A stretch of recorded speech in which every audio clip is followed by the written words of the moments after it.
ሜጀር ጀነራል አሊ ኦዝማይ የአሜሪካን ትልልቅ መርከቦች በባህር ላይ ውጊያ ከጥቅም ውጪ ሊያደርጉ እየዛቱ ይገኛሉ።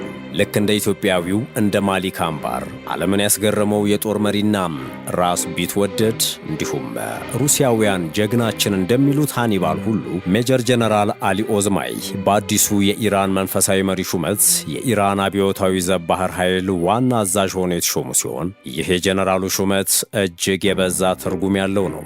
ከሁሉም የበለጠ ደግሞ ከዚህ ቀደም የአሜሪካና ምዕራባውያን ሚዲያዎች እንደሚያራግቡት የዘር ሐረጋቸው ከምስራቅ አፍሪካ የሚመዘዙ ጥቁሮች እንደሚጠሉና እንደሚገለሉ የሚያሳየውን ሐሳብ ፍጹም ውሸት አድርጎታል። የኚህ ጥቁር ኢራናዊ ጀነራል ሹመት አሁን ላይ ዓለምን እያስደመመ ይገኛል። አያቶላ ሞጅተባ ኻሜኒ 6 ከፍተኛ ጀነራሎችን መሾማቸው በቅርቡ በተደረገው ጦርነት የተገደሉትን አዛዦች ከመተካት ያለፈ ጥልቅ ስልታዊ ዓላማ ያለው ይመስላል። ይህ እርምጃ የሀገሪቱን የጦር ጊዜ ወታደራዊ መዋቅር እንደገና ለመገንባት እንዲሁም አዲሱ መንፈሳዊ መሪ በደህንነት ተቋማት ላይ ያላቸውን ቁጥጥር ለማጠናከር የሚደረግ ጥረት መሆኑን ያመላክታል። እነዚህ ሹመቶች ልምድ ያላቸውና ለኢራን አብዮት እንዲሁም ለመንፈሳዊ መሪው ታማኝ የሆኑ የኢራን እስላማዊ ዘብ ኃይል አባላትን በጦር ኃይሉም በራሱ በአብዮታዊ ዘቡ በባህር ኃይሉና በባሲጅ ኃይል ውስጥ ወሳኝ በሆኑ የኃላፊነት ቦታዎች የተቀመጡበት ነው። ይህ እርምጃ የአመራር ቅንጅትን፣ የወታደራዊ ዝግጁነትን እንዲሁም ኢራን ለወደፊት ስጋቶች የምትሰጠውን ምላሽ የመስጠት አቅምን ሊያጠናክር ይችላል ተብሎለታል። የቀድሞ የኢራን አብዮታዊ ዘብ አዛዥ ሞህሰን ረዛይ በከፍተኛው ብሔራዊ ደህንነት ምክር ቤት ጸሐፊነት መሾማቸውም ልምድ ያላቸው የአብዮታዊ ዘብ ኃይል አመራሮች በብሔራዊ ደህንነትና በውጭ ጉዳይ ፖሊሲ ውሳኔዎች ላይ ያላቸውን ተጽዕኖ የበለጠ እያሳደገው ይገኛል። በአጠቃላይ ሲታይ ይህ አካሄድ ከትልቅ ታክቲካዊ ለውጥ ይልቅ ቀጣይነትን ያለው ስትራቴጂክ ለውጥን የሚያመላክት ነው። ይህም የኢራን አብዮታዊ ዘብ ተጽዕኖ መጠናከርን፣ የውስጥ ደህንነት መሻሻልን፣ የሁሉም የኢራን ወታደራዊ ኃይሎች የውስጥ ቅንጅትን እንዲሁም በአሜሪካና በእስራኤል ላይ ያነጣጠረ የመከላከል አቅምን የማጠናከር ትኩረትን በጉልህ የሚያሳይ ነው። ሆኖም እነዚህ ሹመቶች ኢራን ለአፋጣኝ ጥቃትና ጦርነት እየተዘጋጀች መሆኗን ቢያመላክትም በዋናነት ግን ከጦርነት ይልቅ ከጦርነት በኋላ የሚደረግ መልሶ ግንባታንና ስልታዊ ዝግጁነትን የሚያሳዩ ናቸው። Iran's newly appointed generals signaled the war is far from being over, proving that they are more hardliners than their predecessors. But who are they? And how did they gain the trust of the supreme leader? ሰላም ጤና ይስጥልን ውድ የመሿለኪያ ቤተሰቦች፣ በዛሬው ዝግጅታችን በቅርቡ በአያቶላ ሞጅተባ ኻሜኒ የተሾሙ አዳዲስ ጀነራሎች ማን እንደሆኑና ከዚህ ቀደም ስለነበራቸው ውጤት እያንዳንዳቸውን እንመለከታለን። እስከ ዝግጅታችን ፍጻሜ ድረስ አብራችሁን ቆዩ።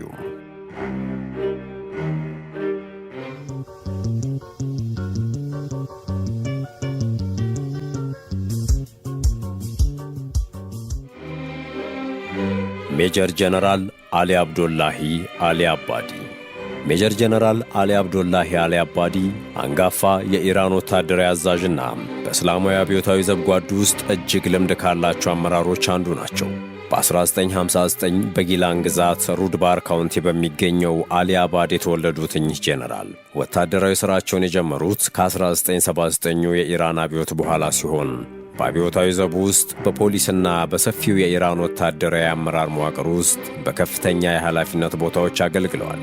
አብዶላሂ በርካታ ወሳኝ ኃላፊነቶችን ተወጥተዋል። ቀደም ሲል በነበራቸው የሥራ ዘመን የጊላን ቁድስ ግዛት ጦር ኃይልን መምራት፣ በኢራን አብዮታዊ ዘቡ የምድር ኃይል ውስጥ በማገልገልና የዚሁ ጦር የአየር ኃይል ምክትል አዛዥ በመሆን ኃላፊነቶችን ይዘው የሠሩ አዛዥ ናቸው። በመቀጠልም ከወታደራዊ ኃላፊነት ወደ ከፍተኛ የብሔራዊ ደህንነትና የመንግሥት የሥራ መደቦች የተሸጋገሩ ሲሆን ከእነዚህም መካከል የተለያዩ የኢራን ግዛቶች አስተዳዳሪ ሆነው ሰርተዋል። ምክትል የሀገር ውስጥ ጉዳይ ሚኒስትርም ሆነው አገልግለዋል። ከ2013 እስከ 2016 ባለው ጊዜ ውስጥ ደግሞ በኢራን የጦር ኃይሎች ጠቅላይ መምሪያ ውስጥ የሎጂስቲክስ መምሪያ ምክትል ሆነው ሰርተዋል። ከ2016 እስከ 2025 ደግሞ የጠቅላላ ሠራተኞች መምሪያ የማስተባበር ጉዳዮች ምክትል በመሆን ያገለገሉ ሲሆን ይህም የኢራንን ወታደራዊ ተቋም የተለያዩ ክፍሎችን በማስተባበር ረገድ ሰፊ ልምድ እንዲያካብቱ አስችሏቸዋል። በሰኔ 2025 አብዱላሂ የአንደኛው የኢራን ወሳኝ ወታደራዊ የኦፕሬሽን ማዘዣ ማዕከል የሆነው የሃታም አልአንቢያ ማዕከላዊ ዋና መስሪያ ቤት አዛዥ ሆነው ተሾሙ። ይህ ዋና መስሪያ ቤት የኢራን አብዮታዊ ዘብ ጦር፣ የኢራን መደበኛ ጦርና የኢራን ፖሊስ እዝን የሚያሳትፉ ኦፕሬሽኖችን የሚያስተባብር ሲሆን አሁን ኢራን እንዳለችበት በጦርነት ወቅት ሲሆን ደግሞም ይህ ሹመት እጅግ ወሳኝ ይሆናል። ኦገስት 10 ቀን 2026 የኢራን መንፈሳዊ መሪ ሞጅታባ ኻሜኒ ሜጀር ጀነራል አሊ አብዱላሂን የጦር ኃይሎች ዋና አዛዥ አድርገው በመሾም በሀገሪቱ የወታደራዊ አመራር መዋቅር ማዕከል ላይ አስቀምጠዋቸዋል። ይህ ሹመት የተከናወነው የሀገሪቱን ዋና ዋና የወታደራዊ አመራር አካላት ለማዋሃድ ያለመ ሰፊ የአደረጃጀት ማሻሻያ አካል ሆኖ ነው። ሜጀር ጀነራል አሊ አብዱላሂ እዚህ ትልቅ ሀገራዊ ኃላፊነት ላይ መሾማቸው ጀነራል መኮንኑም በኢራን አብዮታዊ ዘብ ውስጥ በወታደራዊ ሎጂስቲክስ፣ በብሔራዊ ደህንነትና በጋራ ወታደራዊ ኦፕሬሽኖች ያካበቱት የረጅም ዓመታት ልምድን ለመጠቀም በማለም ነው። አሁን ያሉበት ኃላፊነት ኢራን አሁን ካሸነፈችው ጦርነት በኋላ አገሪቱ በምታደርገው የወታደራዊ አደረጃጀት ማሻሻያ ሂደት ውስጥ የጀነራሉን ሚና ወሳኝ ያደርገዋል።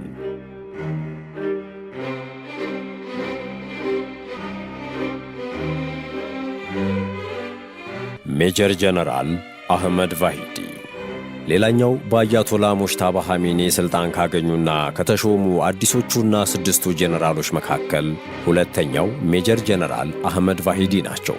አንጋፋው የኢራን ወታደራዊና የደህንነት ባለሥልጣን ሜጀር ጀነራል አህመድ ቫሂዲ በኢራን አብዮታዊ ዘብ ውስጥ ከፍተኛ ተጽዕኖ ካላቸው ሰዎች አንዱ ናቸው። ሰኔ 27 ቀን 1958 በኢራን ሺራዝ የተወለዱት ቫሂዲ በ1979 ከተካሄደው እስላማዊ አብዮት በኋላም ብዙም ሳይቆይ የአብዮታዊ ዘቡ አባል ሆነዋል። በዋናነት በስለላ መደበኛ ባልሆነ የጦርነት ስልትና በብሔራዊ ደህንነት ጉዳዮች ላይ ዕድሜ ጠገብ ልምድ አላቸው። ሜጀር ጀነራል አህመድ ቫሂዲ በ1980ዎቹ ውስጥ በኢራን አብዮታዊ ዘብ የስለላ ዘርፍ ውስጥ መሳተፍ የጀመሩ ሲሆን በኋላም ከ1988 እስከ 1997 ድረስ የዘቡ የቁድስ ኃይል የመጀመሪያ አዛዥ ሆነው አገልግለዋል። የቁድስ ኃይል ማለት የኢራንን ከሀገር ውጭ የሚከናወኑ ወታደራዊና የደህንነት ሥራዎችን የመምራት ኃላፊነት ያለበት የኢራን አብዮታዊ ዘብ ክፍል ነው። በዚህ ኃላፊነት ላይ ጄኔራሉ ያካበቱት ልምድ በኢራን የደህንነት ተቋም ውስጥ እንደ ወሳኝ ስትራቴጂስት እንዲታወቁና የተከበረና የተፈራ ስም እንዲያገኙ አስችሏቸዋል። ቫሂዲም ከቁድስ ኃይል ከወጡ በኋላ በከፍተኛ የመከላከያና የመንግሥት ኃላፊነቶች ላይ አገልግለዋል። በመከላከያ ሚኒስቴር ውስጥ በምክትል ሚኒስትርነት እንዲሁም ከ2009 እስከ 2013 ባለው ጊዜ ውስጥ በፕሬዝዳንት መሐሙድ አህመዲን ነጃድ አስተዳደር ስር የሀገሪቱ የመከላከያና የጦር ኃይሎች ሎጂስቲክስ ሚኒስትር በመሆን ሰርተዋል። በመቀጠልም ከ2021 እስከ 2024 ድረስ የሀገሪቱ የውስጥ ጉዳይ ሚኒስትር በመሆን አገልግለዋል። ይህም በወታደራዊና በሲቪል ደህንነት ጉዳዮች ላይ ሰፊ ልምድ እንዲያካብቱ አስችሏቸዋል። በጥቅምት 2025 ሜጀር ጀነራል አህመድ ቫሂዲ በሟቹ የኢራን መንፈሳዊ መሪ አያቶላ አሊ ኻሜኒ የኢራን የጦር ኃይሎች ምክትል አዛዥ ሆነው ተሾመው ነበር። ይህም በሀገሪቱ ወታደራዊ አመራር ውስጥ ያላቸውን ቦታ አጠናክሮላቸዋል። በመጋቢት 2026 በኢራንና በእስራኤል መካከል በተደረገው ግጭት ወቅት የኢራን እስላማዊ አብዮታዊ ዘብ ኃይል አዛዥ የነበሩት መሐመድ ፓክፑር ሕይወታቸው ካለፈ በኋላ ቫሂዲ የኃይሉ አዛዥ ሆነው ተሹመዋል። ከዚያ ወዲህ እርሳቸው በኢራን ወታደራዊ ስትራቴጂ እንዲሁም ከአሜሪካና እስራኤል ጋር ባለው ግንኙነት ረገድ ቁልፍ ሰው ሆነዋል።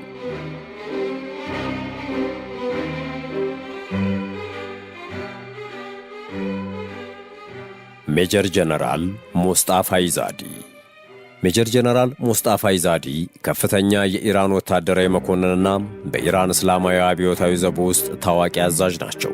በ1956 የተወለዱት ኢዛዲ አብዛኛውን የሥራ ዘመናቸውን በኢራን ወታደራዊና የደህንነት ተቋማት ውስጥ ያሳለፉ ሲሆን በርካታ ወሳኝ የሆኑ የአሰራርና ስትራቴጂካዊ ኃላፊነቶችን ተወጥተዋል። ኢዛዲ በ8 ዓመቱ የኢራንና የኢራቅ ጦርነት ወቅት ታዋቂነትን ያተረፉ ሲሆን ያ ወቅት የብዙዎቹን የኢራን ከፍተኛ ወታደራዊ አዛዦች የሥራ ዘመን የቃኘ ወሳኝ ወቅት ነበር። ከጦርነቱ በኋላም በኢራን እስላማዊ አብዮታዊ ዘብ የአመራር እርከን ውስጥ ሥራቸውን ቀጥለዋል። ከጥቅምት 1989 እስከ ሐምሌ 1992 ባለው ጊዜ ውስጥ የኢራን አብዮታዊ ዘብ የምድር ኃይል አዛዥ በመሆን ያገለገሉ ሲሆን ይህም የአብዮታዊ ዘብ ኃይሉን ዋና ክፍል ከመሩት የመጀመሪያዎቹ አዛዦች አንዱ አድርጓቸዋል። ኢዛዲ የምድር ኃይሎችን ከመሩ በኋላ በኢራን ወታደራዊ ተቋም ውስጥ ከጊዜ ወደ ጊዜ ይበልጥ ከፍተኛ ኃላፊነቶችን አግኝተዋል። በመቀጠልም የኢራን የጦር ኃይሎች ምክትል ዋና አዛዥ በመሆን ያገለገሉ ሲሆን በዚህም ስትራቴጂካዊ ጉዳዮች፣ ሎጂስቲክስና ወታደራዊ ቁጥጥርን የሚመለከቱ ኃላፊነቶችን ይወጡ ነበር። እነዚህን ኃላፊነቶች በመያዛቸውም በኢራን ሰፊ የመከላከያ ዕቅድ ዝግጅትና ወታደራዊ ቅንጅት ሥራዎች ውስጥ ከተሳተፉ ከፍተኛ ወታደራዊ መኮንኖች መካከል አንዱ ለመሆን በቅተዋል። ኢዛዲም በኢራን የክልል ደህንነት ሁኔታ ዙሪያ ጠቃሚ የሕዝብ ድምፅ በመሆን ሲንቀሳቀሱ ቆይተዋል። ቀደም ሲል በሰጧቸው መግለጫዎች አሜሪካንና በክልሉ የሚገኙ ተቀናቃኞችን ታጣቂ ቡድኖችን በመደገፍ የከሰሱ ሲሆን በመካከለኛው ምስራቅ የሚከሰቱ ግጭቶችን ደግሞ የኢራን ባለሥልጣናት ከውጭ ኃይሎች ጋር ካላቸው ሰፊ ግጭት አንዱ አካል አድርገው ገልጸዋቸዋል። በቅርቡ ይፋ የተደረጉ መረጃዎች እንደሚያሳዩት ኢራን ከአሜሪካና እስራኤል ጋር በነበራት ጦርነት ወቅት በወታደራዊ ውሳኔ አሰጣጥ ሂደት ውስጥ ከተሳተፉና ተጽዕኖ ፈጣሪ ከሆኑት የኢራን አብዮታዊ ዘብ ጄኔራሎች መካከል አንዱ ናቸው። በተለይም በየብስ ኃይል አመራርና በከፍተኛ ደረጃ ወታደራዊ ዕቅድ ዝግጅት ረገድ ያላቸው የበርካታ አስርተ ዓመታት ልምድ ሜጀር ጄኔራል ሙስጣፋ ኢዛዲን የኢራንን ወታደራዊ አመራርና ስትራቴጂካዊ አስተሳሰብን ለመረዳት ቁልፍ ሰው አድርጓቸዋል። እናም አሁን በአያቶላ ሙጅታባ ኻሜኒ የኢራን አብዮታዊ ዘብ ምክትል አዛዥነት ሹመት አግኝተው ከአዲሶቹ 6 ሹመቶች መካከል ተካተዋል።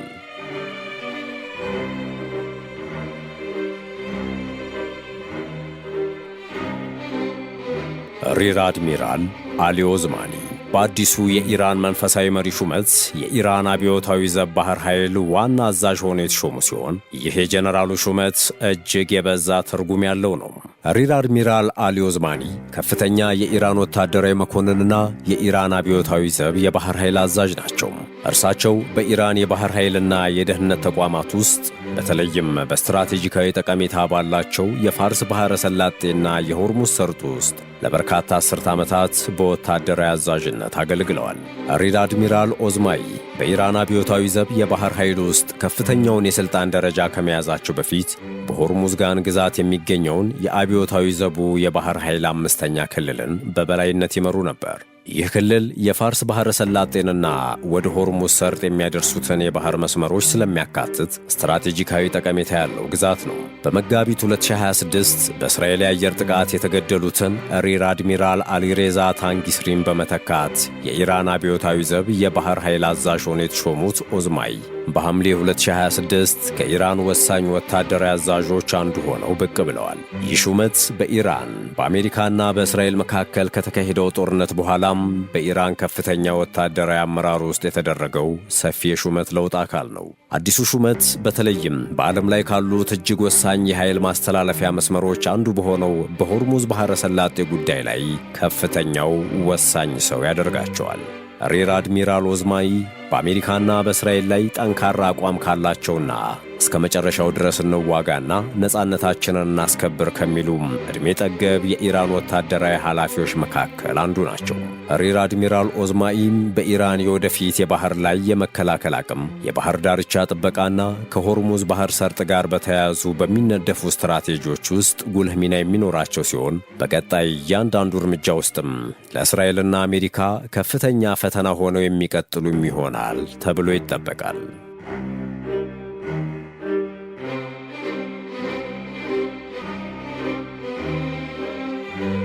ሁሴን ታይብ በቅርቡ ከተሾሙት አዳዲስ ጄኔራሎች መካከል ሁሴብ ታይብ አንዱ ናቸው።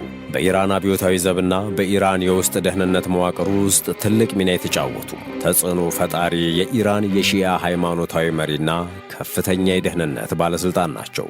በ1963 በቴህራን የተወለዱት ሁሴን ታይብ በ1980ዎቹ መጀመሪያ ላይ የኢራን አብዮታዊ ዘብን ከመቀላቀላቸው በፊት በቴህራን በማሽሃድና በቆም ከተሞች የእስልምና ሕግ ወይም ፊቅህ ትምህርትን ተምረዋል። ከኢራን የፖለቲካና የደህንነት መዋቅር ጋር እንዲሁም ከመንፈሳዊ መሪው አሊ ኻሜኒና ከልጃቸው ሞጅታባ ኻሜኒ ጋር የጠበቀ ግንኙነት ስለነበራቸው ለቀጣይ የደህንነት ሥራቸው ከፍተኛ አስተዋጽኦ አበርክቷል። ታኢብ በመላ ሀገሪቱ ታዋቂነትን ያተረፈው ለሰው ኃይል ማሰባሰብና ለውስጣዊ ደህንነት ኃላፊነት ባለውና ከኢራን እስላማዊ አብዮታዊ ጥበቃ ኃይል ጋር ግንኙነት ባለው ከፊል ወታደራዊ ድርጅት ባሲጅ ላይ በነበራቸው አመራር አማካኝነት ነው። እንደ አውሮፓውያን አቆጣጠር በ2009 የኢራን እስላማዊ አብዮታዊ ጥበቃ ኃይል የስለላ ድርጅት ኃላፊ ሆነው እስከተሾሙበት ጊዜ ድረስ የባሲጅን ኃይል ይመሩ ነበር።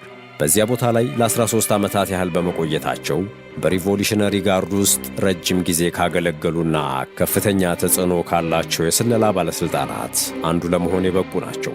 ታኢብ በሥልጣን ላይ በነበሩበት ወቅት የፖለቲካ ተቃዋሚዎችን የመከታተል ተቃውሞዎችን የማፈንና የውጭ ሀገር የስለላ እንቅስቃሴዎችን ከመመከት ጥረቶች ጋር በቅርበት የተሳሰረ ሚና ነበራቸው። የኢራን ባለሥልጣናት የእስላማዊ አብዮት ጠባቂዎች ጦር የስለላ ድርጅትን የሀገሪቱ የውስጥ ደህንነት መዋቅር ወሳኝ አካል አድርገው ይመለከቱት ነበር። ይሁን እንጂ የምዕራባውያን መንግሥታትና የሰብአዊ መብት ተሟጋች ድርጅቶች በእርሳቸው ትዕዛዝ ስር ያሉ ኃይሎች አላግባብ ሰዎችን በማሰር ጥቃት በመፈጸምና ተቃዋሚዎችን በማፈን ረገድ ተሳትፎ አላቸው ሲሉ ከሰዋል። ስዊዘርላንድም በእርሳቸው ትዕዛዝ ስር ያሉ ኃይሎች በሰላማዊ ተቃዋሚዎች ላይ በፈጸሙት በደል ውስጥ ያላቸውን ሚና በመጥቀስ የታኢብን ስም በቅጣት ማዕቀብ ዝርዝሯ ውስጥ አካታለች። በሰኔ 2022 ታኢብ ከእስላማዊ አብዮታዊ ዘብ የስለላ ኃላፊነታቸው የተነሱ ሲሆን በእሳቸው ቦታም መሐመድ ካዜሚ ተተኩ። ይህ ለውጥ የተደረገው የስለላ ሥራ ክፍተቶች እንዲሁም የኢራን የጸጥታ ኃይል አባላት የተሳተፉባቸው ተከታታይ ጥቃቶችና አጠራጣሪ ሞቶች አሳሳቢ እየሆኑ በመጡበት ወቅት ነው። ከሥልጣን መነሳታቸውን ተከትሎ ታኢብ የኢራን እስላማዊ አብዮታዊ ዘብ ኃይል አዛዥ አማካሪ ሆኑ። በቅርቡ ማለትም በኦገስት 2026 የወጡ ዘገባዎች እንደሚያመለክቱት የኢራን አዲሱ ከፍተኛ መሪ ሞጅታባ ኻሜኒ ታኢብን የባሲጅ ኃይል እንደገና እንዲመሩ ሾመዋቸዋል።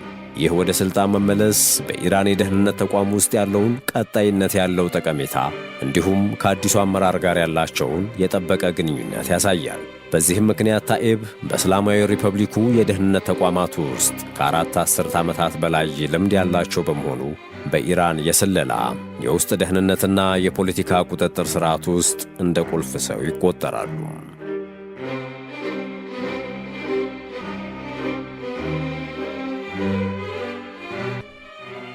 ብርጋዴር ጀነራል ኪዩማርስ ሄይዳሪ። ብርጋዴር ጀነራል ኪዩማርስ ሄይዳሪ የኢራን እስላማዊ ሪፐብሊክ ጦር የምድር ኃይል ወይም ነዛጃ አዛዥ በመሆን ያገለገሉ ከፍተኛ የኢራን ወታደራዊ መኮንን ናቸው። እርሳቸው በኢራን መደበኛ ወታደራዊ ተቋም ውስጥ ጎልቶ የሚታዩ ሰው ሲሆኑ የኢራንን የምድር ኃይል አቅም በማሳደግና በማዘመን ሂደት ውስጥም በቅርበት ሲሳተፉ ቆይተዋል። ሄይዳሪ በኢራን ጦር ውስጥ ከፍተኛ የአመራር ኃላፊነቶችን የተወጡ ሲሆን የጦሩን የኦፕሬሽን ዝግጁነት፣ የመንቀሳቀስ አቅም፣ የሚሳኤል አቅም፣ ድሮኖችና ፈጣን ምላሽ ሰጪ ኃይሎችን ለማሻሻል ልዩ ትኩረት ሰጥተው ሰርተዋል። የእርሳቸው አመራር በድንበሮችና በክልላዊ የደህንነት ሁኔታዎች ውስጥ ሊከሰቱ ለሚችሉ ስጋቶች ኢራን የምትሰጠውን ምላሽ አቅም በማጠናከር ረገድም ወሳኝ ሚና ተጫውተዋል። ለኢራን ሚሳኤል ኃይሎችና ለውጭ ሀገር ወታደራዊ እንቅስቃሴዎች ትልቅ ኃላፊነት ካለውና የተለየ ወታደራዊ ተቋም ከሆነው የእስላማዊ አብዮት ጥበቃ ኃይል በተለየ መልኩ ሄይዳሪ የኢራን መደበኛ ጦር ወይም አርቴሽ አባል ናቸው። በእርሳቸው ትዕዛዝ ስር የሚገኙት የምድር ኃይሎች የሀገሪቱ ዋና ዋና የመደበኛ የምድር ጦር አደረጃጀቶችን አንዱን ይመሰርታሉ። ሄይዳሪ ስለ ኢራን ወታደራዊ ዝግጁነትና የሰው ኃይል የሌላቸውን የአየር ተሽከርካሪዎችን እንዲሁም የትክክለኛነት ችሎታዎችን ጨምሮ ስለ ተራቀቁ የጦር መሣሪያዎች አስፈላጊነት በተደጋጋሚ ይናገራሉ። በይፋ የሰጡት መግለጫ በአጠቃላይ የኢራንን ሰፊ ወታደራዊ የመከላከያ አስተምህሮና ከውጭ ስጋቶች ለመዳን ዝግጁነቶችን የሚያንጸባርቁ ናቸው። በጦርነቱ ወቅት ኢራን ከፍተኛ አመራርና አዛዦቿን ካጣች በኋላ በኦገስት 2026 ከፍተኛ ወታደራዊ አመራር መዋቅር ላይ በተደረገው ትልቅ ማሻሻያ የእርሳቸው ሚናና አስፈላጊነት ይበልጥ ጎልቶ ታይቷል። በቦታው መቆየታቸው ክልላዊ ውጥረት በከፍተኛ ሁኔታ በተባባሰበት በዚህ ወቅት የኢራን መደበኛ ጦር የአሰራር ብቃትና ዝግጁነት የማስጠበቅ ኃላፊነትና ልምድ ካላቸው አዛዦች መካከል አንዱ ያደርጋቸዋል።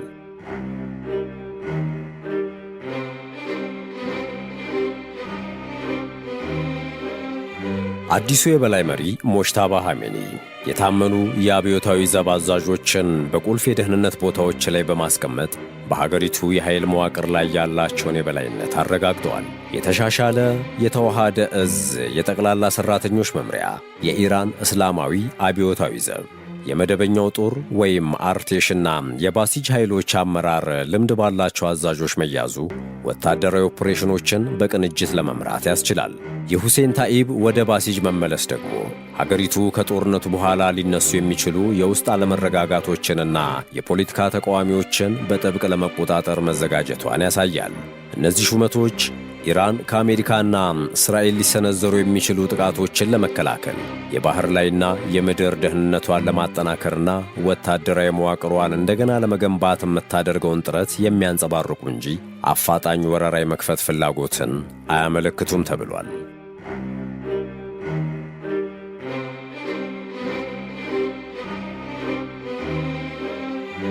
ውድ የቻናላችን ቤተሰቦች ለዛሬ የኢራኑ ጠቅላይ መሪ ሞጅታባ ኻሜኒ ስለሾሟቸው 6 አዳዲስ የኢራን ጀነራሎች ማንነት ያስቃኘንበት መሰናዷችን ይህንን ይመስል ነበር። እስከ ዝግጅታችን መጨረሻ ድረስ አብራችሁን ስለቆያችሁ እናመሰግናለን።